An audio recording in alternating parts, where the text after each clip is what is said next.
છે ને પૂનમ છે અને આપણે અહીંયા પૂનમ ને હોલિકા દહનના દિવસે આપણે ઉતારણી કહી છે. એટલે મારી વતી નમન કરજો. તો આપણે તો પગી ગયા છીએ ભગુડા અને દૂધનું ક્યાં લઈને જવાનું છે અંદર.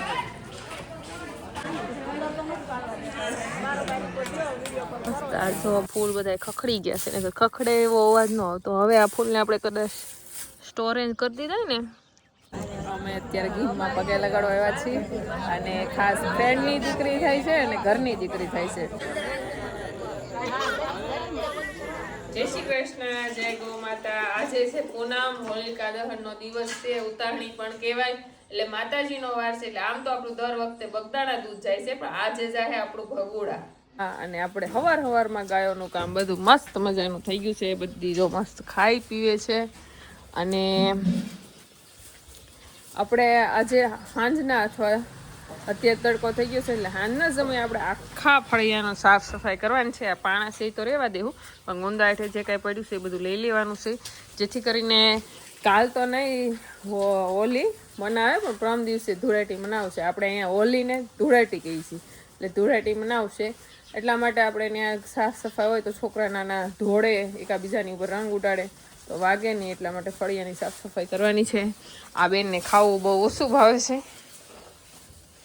નિરણ પડી છે કમાણમાં, એમને ખાણ ખાઈ ગઈ છે, નિરણ નથી ખાતી. ઉમાં આપણી જો ખાય છે અને અહીંયા આપણી હોનું ખાય છે. તો મસ્ત મજાનું. આજે છે ને પૂનમ છે અને આપણે અહીંયા પૂનમ ને હોલિકા દહનના દિવસે આપણે ઉતારણી કહી છે. એટલે આજે ઉતારણી છે. ઉતારણી છે ને એટલે આપણું દૂધ આજે જાય. દર વખતે તો બગદાણા જાય છે, પણ આજે આપણું દૂધ ચાહે ભગોડા. કારણ કે આજે આમ પણ માતાજીનું પર્વ કહેવાય, એટલે માતાજીના શરણોમાં આપણું દૂધ જશે. ક્યાં જશે આપણું દૂધ? ભગુડા. તો આજે ભગુડાના દર્શન કરાવશે તમને. હા, તો ભગુડા મોગલમાના દર્શન કરાવશે. તો બના રહેજો વિડીયો ઉપર. અને અહીંયા આપણે અંદર બતાવી દઈએ કે આપણી તુલસી, સુરભી, ગંગા બધા શું કરે છે. સુભદ્રા, ઢેલ તો એ બધા મસ્ત ખાય છે. એમ લાગે કે અંદર પૂરાઈ ગયા છે. હજી આનો દરવાજો નથી કર્યો, એટલા માટે આપણે ખાટલો મૂકી દીધો છે, જેથી કરીને નાના વાસરુને કૂતરા ગળે નહીં, એટલા માટે પેક કરી દીધું છે. હા તુલસી,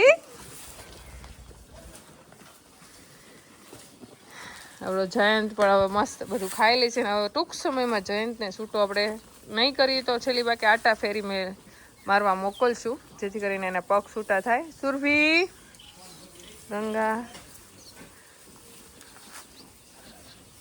મીરા બધા મસ્ત ખાય છે.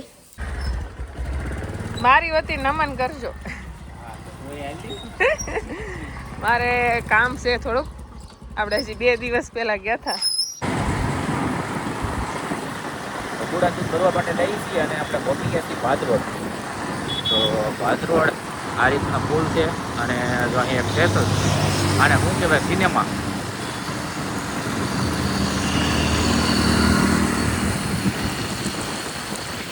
તો આપણે તો પગી ગયા છીએ ભગુડા અને દૂધનું ક્યાં લઈને જવાનું છે અંદર.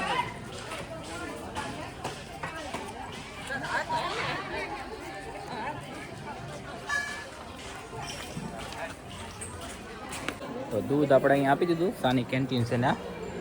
અને હવે દર્શન કરી લઈએ બધે. અમે તો આપણે દૂધ ધરો ગયા થાય જેના દર્શન થઈ ગયા છે.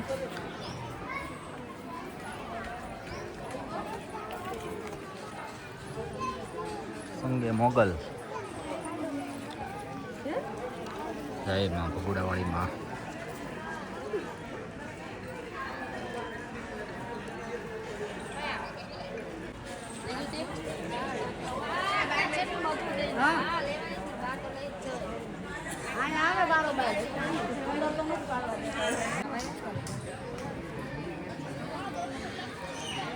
વાગી ગયા છે બપોરના 2:30 અને આપણી ગાયોને બધાને પાયું અને એમને જે ઘાસચારો આપ્યો એ બધા ખાઈ પી અને બધી મસ્ત જો આપણી વૃંદા તો જો હુઈ ગઈ. પાછળો તુલસી આ બધા જો બેસી ગયા છે મસ્ત ખાઈ પીને. હજી સુરભી આપણી ખાય છે, બાકી બધા ઊભા છે. અને આજે આપણે માટીના વાસણ બધા બહાર કાઢ્યા છે કે જે આ વાસણ છે એ પણ સાફ કરવાના છે ને જે નવા લાવીશું એને પણ પાણીના ભરીને મૂકવાનું છે. કોઈ પણ કોરું વાસણ હોય તો એને ડાયરેક્ટ વપરાતું નથી એને આપણે 24 કલાક અથવા તો 12 કલાક પાણીમાં રાખવું પડે જેથી કરીને માટીનું વાસણ ટકાઉ પણ રહે, ઠેઠુંથી ટકે અને સારું પણ રહે. અને કિશનભાઈ સાયકલ લઈને આવ્યા છે, બધી ગાયો ઊભી થઈ ગઈ જો. અને અત્યારે હું ધાબે આટો મારવા જાઉં છું કારણ કે કઠોળ ને અમુક બધું અનાજને વીકવું છે. આપણે કેસુડાના પાનને તો તડકો છે તો જોઈ જરાક હાથ ફેરો કરતા આવી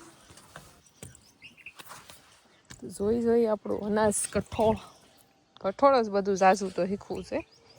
આ તો મગ છે દેશી, કલર તડકાને લીધે મને તો કાળા કાળા લાગે છે. ચણાની દાળ છે ને બે ચણા છે અને કેસુડાના પાન અને અહીંયા આપણે જે દેશી કોથમરી આવે ને એ છે. તો મસ્ત તડકો છે અત્યારે, ઊભું ન રહેવાય એટલો તડકો છે. તો મગમાં બધી હાથ ફેરી દઈ.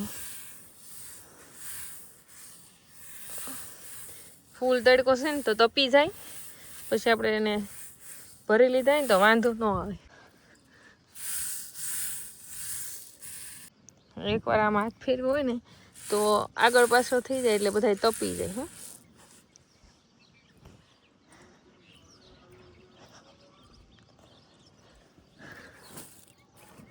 મસ્ત આ જો ફૂલ બધા ખખડી ગયા છે ને ખખડે એવો અવાજ ન આવતો. હવે આ ફૂલને આપણે કદાચ સ્ટોરેજ કરી દીધા ને તો એ કાંઈ વાંધો ન આવે કારણ કે બધા તપીને મસ્ત ખખડી ગયા છે. કોથમરી પણ મસ્ત થઈ ગઈ, એકદમ મસ્ત. ભૂકો કરીએ તો ભૂકો થઈ જાય એટલી મસ્ત તપી ગઈ છે. તો આજનો તડકો બહુ તેજ છે એટલે બધું તપીને મસ્ત થઈ ગયું છે. હજી 2 કલાક તડકો રહે તો હજી આપણે 2 કલાક રહેવા દઈએ જેથી કરીને બધું મસ્ત તપી જાય. પછી રસોડાના જે બાટલા આપણે ધોઈને મૂક્યા છે એ બધે ભરી લેવાય.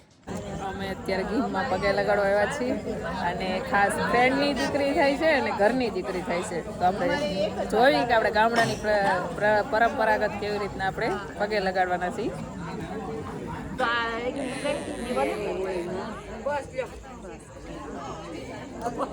હવે પારું પગે લગાડી પેલી પગે લગાડી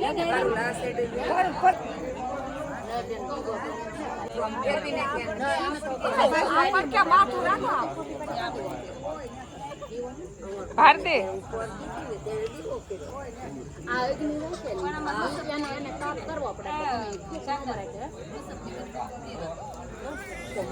હવે ટવાલ કાઢી નાખો અને કરી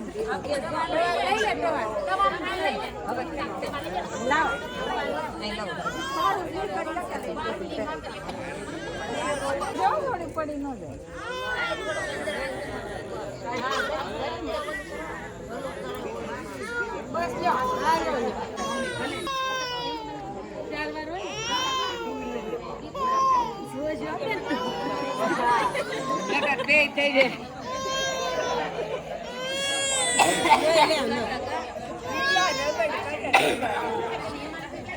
તો બેન જાગતો પાડો